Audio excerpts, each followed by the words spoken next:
Shalom Ubracha, nous poursuivons avec la troisième et la dernière Mishnah du 18e Pérec. La Mishnah nous dit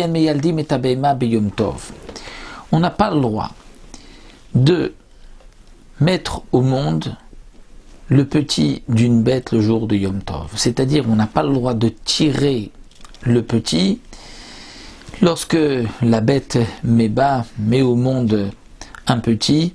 On n'a pas le droit de le tirer parce qu'il y a là une tira, c'est-à-dire une fatigue supplémentaire en plus qui n'est pas nécessaire le jour de Yom Tov. La bête pourra s'en sortir toute seule. Aval Messadi, mais on peut l'aider. C'est-à-dire, on va attraper Vlad le petit pour ne pas qu'il tombe par terre.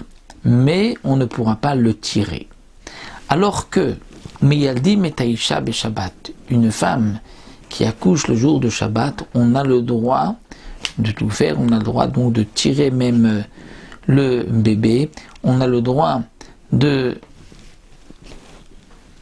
l'aider, de la faire accoucher, on a même le droit d'appeler une sage-femme d'un endroit à l'autre.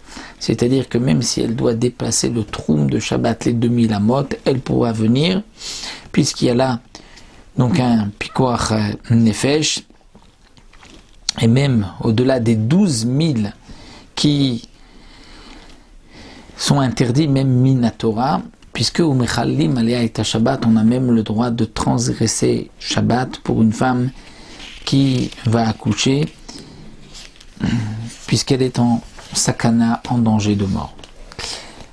Vekoshrim et atabour. Une fois le bébé né, on pourra attacher le nombril du petit, parce que si on ne l'attache pas, donc ses intestins risquent de sortir. Mais d'après Tanakama, on ne pourra pas couper le cordon ombilical.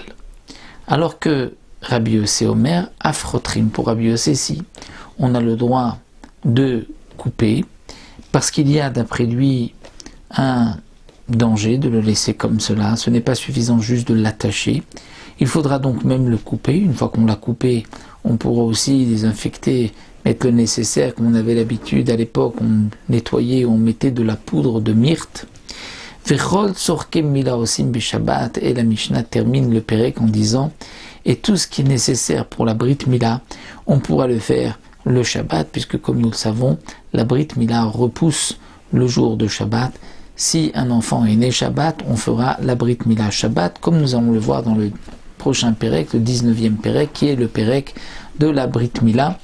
Donc tout ce qui est nécessaire pour la Brit Mila, on pourra le faire Shabbat, puisque la Brit Mila repousse Shabbat. Nous avons terminé là le 18e Pérec. On se retrouve, Bezrat Hashem, la prochaine fois pour le 19e Pérec, qui est le Pérec de la Brit Mila, pendant Shabbat, mais aussi nous verrons des dynimes qui concernent même une Brit Mila en jour de semaine.